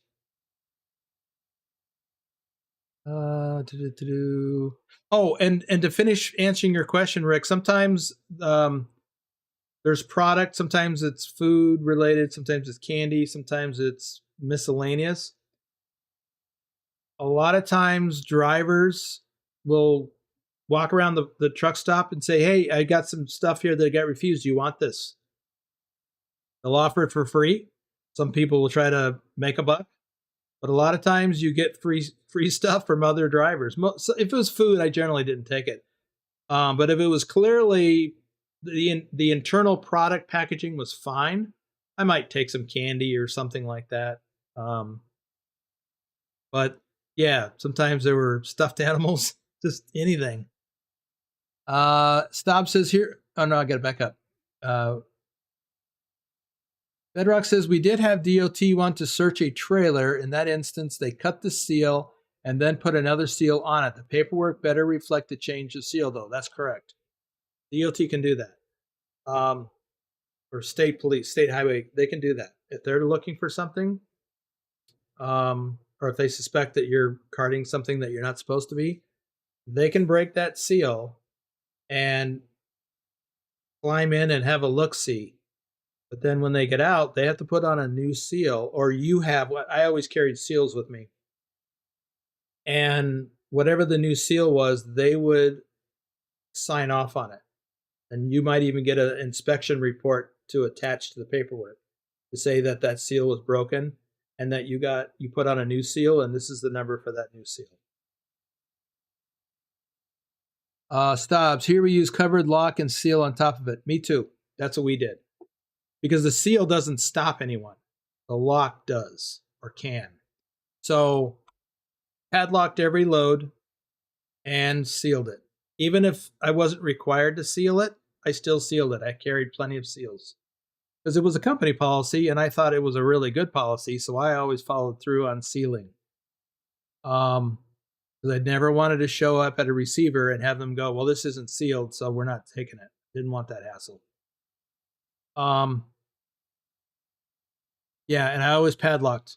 And if it was a high value load, I would back up to something at night or wherever I stopped. I'd back up to another truck. back up to a light pole or a building, so no one could get my doors open. Says, also a friend who likes to unload sometimes to get out of there faster. One time got 5 packs of butter as a reward. Yeah. How can waste paper be damaged? It's not, Adam. That wasn't a damaged load. That was just a load of waste paper. I thought I was showing something else.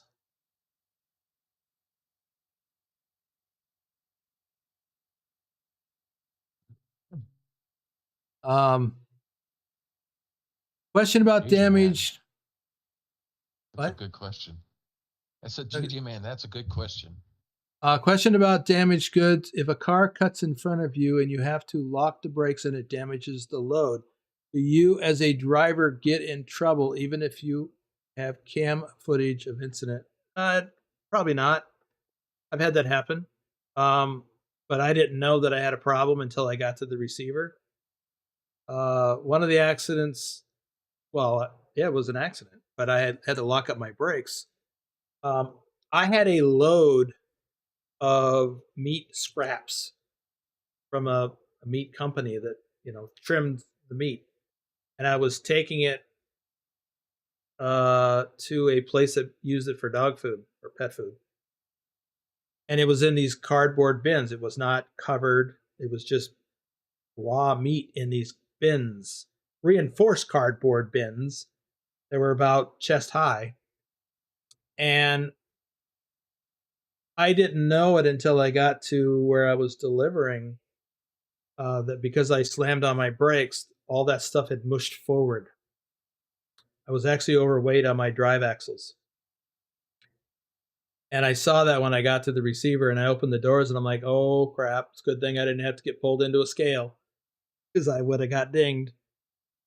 But yeah, no, I didn't get in trouble. I mean, the receiver didn't care. They were just taking raw meat. It didn't matter. In that case, it didn't matter. But yeah, it could happen. Take it to your farm and make bread with that flour. Okay. Saab says, and sometimes reclaims get covered by insurance. Yes. So it wouldn't be unusual to have pallet full of produce at the terminal and drivers can have as much as they want. Right. I had load insurance.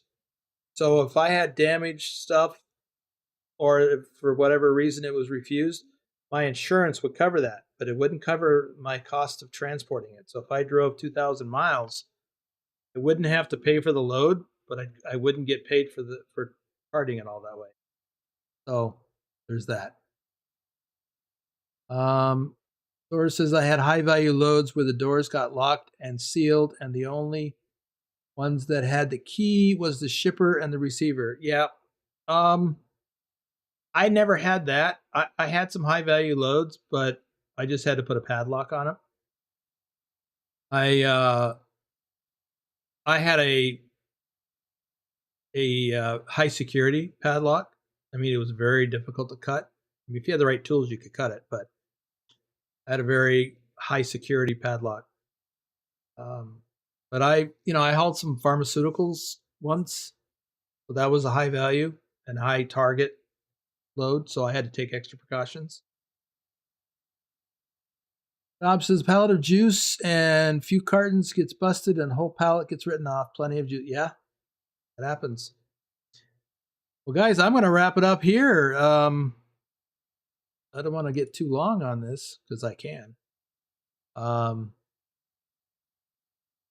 Let me just share a few things as we kind of wrap up this episode. I'll share a few photos as we roll out the door.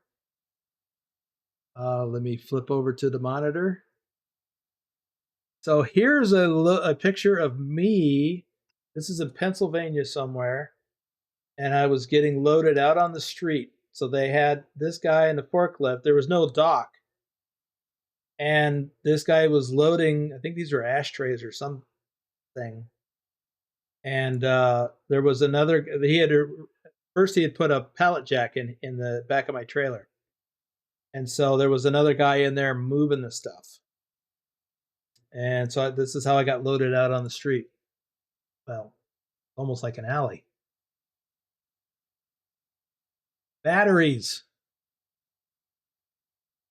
I picked these up in Oregon. Batteries.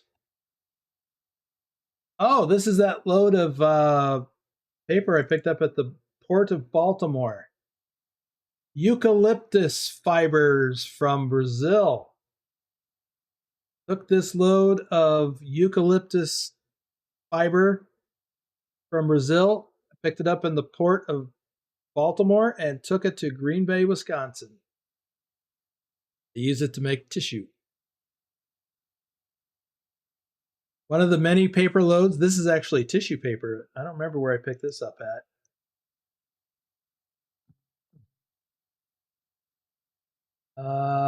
Might have been Oregon, but it was tissue paper. So it went either to a place of, not toilet paper, maybe toilet paper, or facial tissue. Did a few loads like that. These are planters, I think. Like pottery type planters. Picked them up in Phoenix, took them to St. Louis to a construction project. So that if this is the right one, then they held trees or some type of plants, decorative plants. I had a friend that had to get unloaded on the street. He was not happy. Took them 10 hours to unload them. Not surprised. Used packaging. Maybe this is why I hate used packaging loads in the game. Picked these up somewhere in California, Northern California, and took it to Flagstaff. There was a place in Flagstaff that turned this stuff into those brown paper towels you get out of restroom dispensing machines. Scrap metal. I think I picked this. To make those bales. I think I picked up this load in Alabama. This is like recycled metal. This is probably aluminum or something. But whatever it is, I took it to Laredo, Texas. By the way, Laredo is the town I was trying to think of recently in another live stream, where I was trying to remember a place that I went to on the Texas border that stuff went over to Mexico. This is a load just like that. This load I took to Laredo, and I got taken across the border into Mexico, and they turned it into something new. Oh.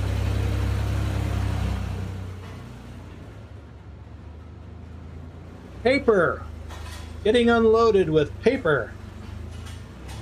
I want to say this was in Pennsylvania. This forklift has a special attachment on the front.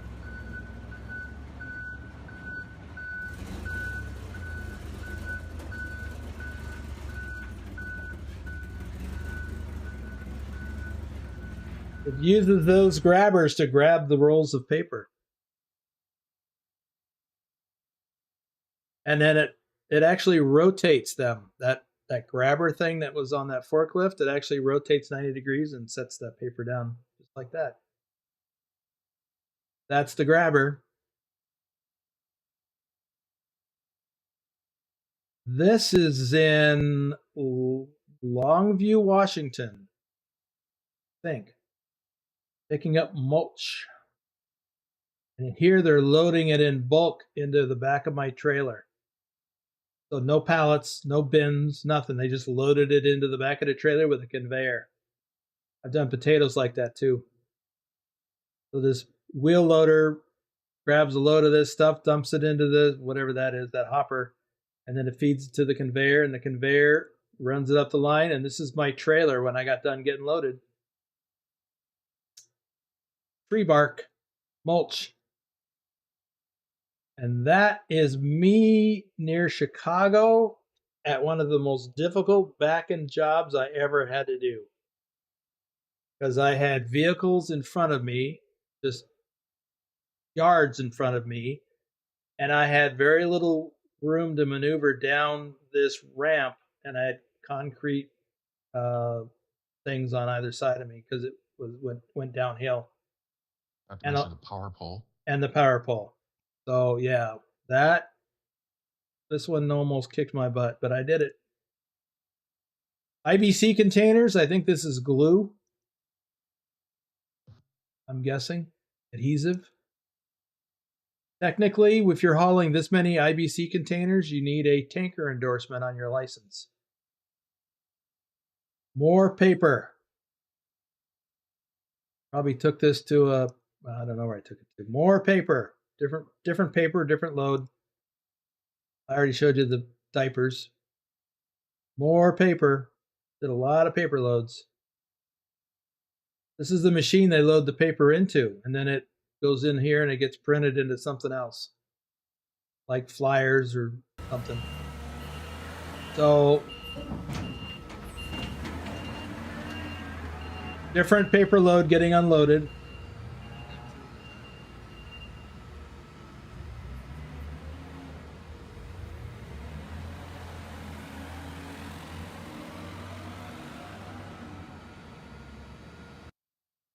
I think that's in Omaha, Nebraska.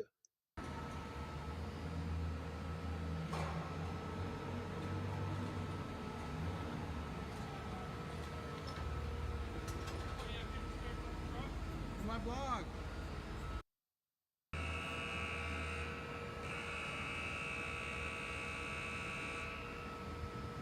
So this place takes these big rolls of paper, and when they're ready for them, they put them down here. They rotate them 90 degrees. They put them down here, and then that contraption right there rolls out on these rails, grabs the paper rolls, and then goes back into position. Then they feed the paper into that contraption, and then they use it to print whatever they're working on. They have different types of paper for different types of materials that they're printing. I'm not sure what they print here, but it could be anything. It could be advertisements, could be booklets, could be books. Just depends. Chase Lounge cushions. Picked this up in Southern California. I don't know where I went with them, but they're bundled up.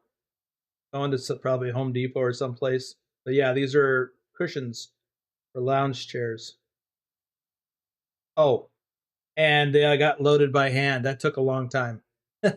The guys that loaded them by hand. This is pallets of mulch, probably from that same place I got the tree bark. So it's packaged this time.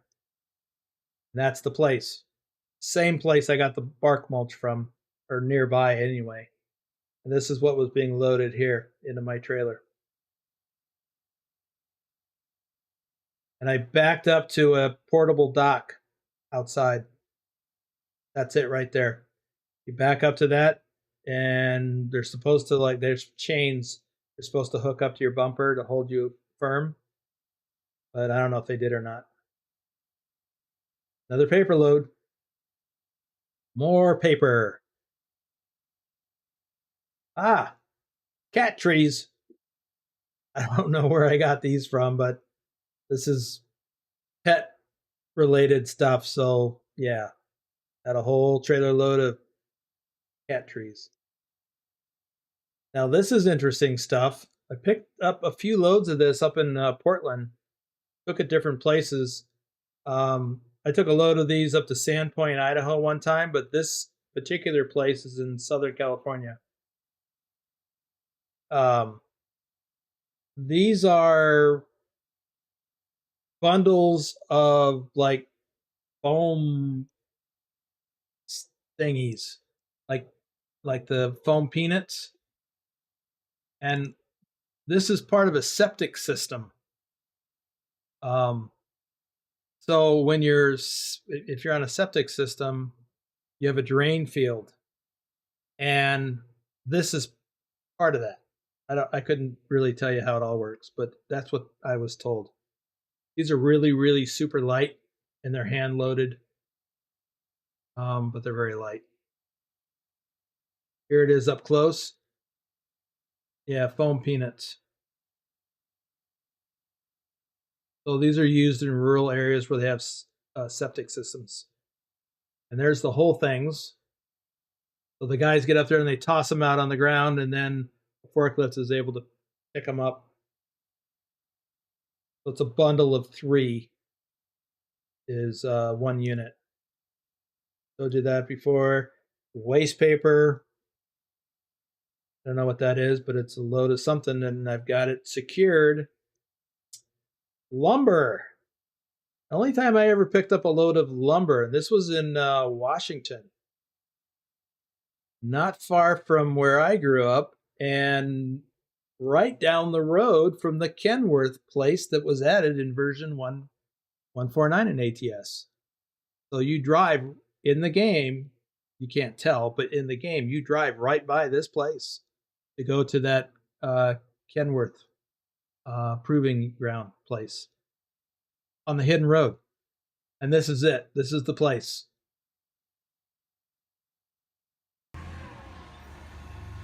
Oh, I think you all have seen this before. This is in near Yakima, Washington.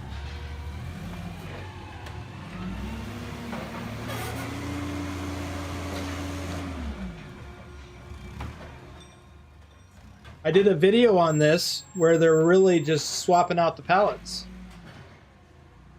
So they're taking the blue CHEP pallets out and replacing them with these cheap regular wooden pallets.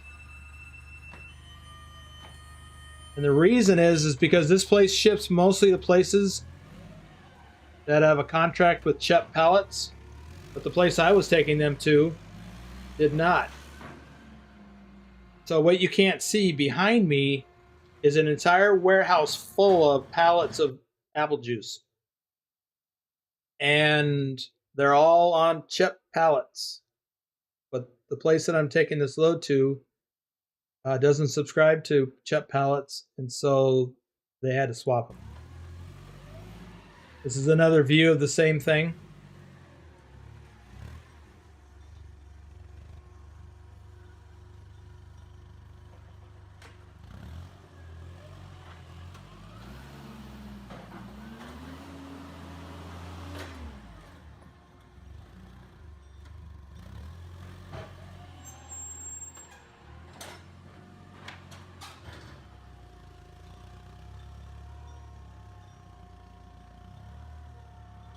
And once they do that, they're palletized with a cheap pallet.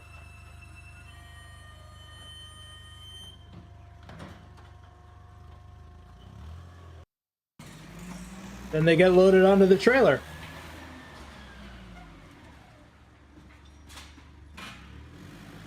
And I think I brought this load of apple juice to Las Vegas. Oh, there's some damaged stuff. Dove. So I don't know whatever happened to that. I think that got left on the trailer. But yeah, sometimes this happens if it's not loaded properly and secured. And I'm sure I picked that trailer up already loaded and sealed. I had no idea about this until I opened it at delivery.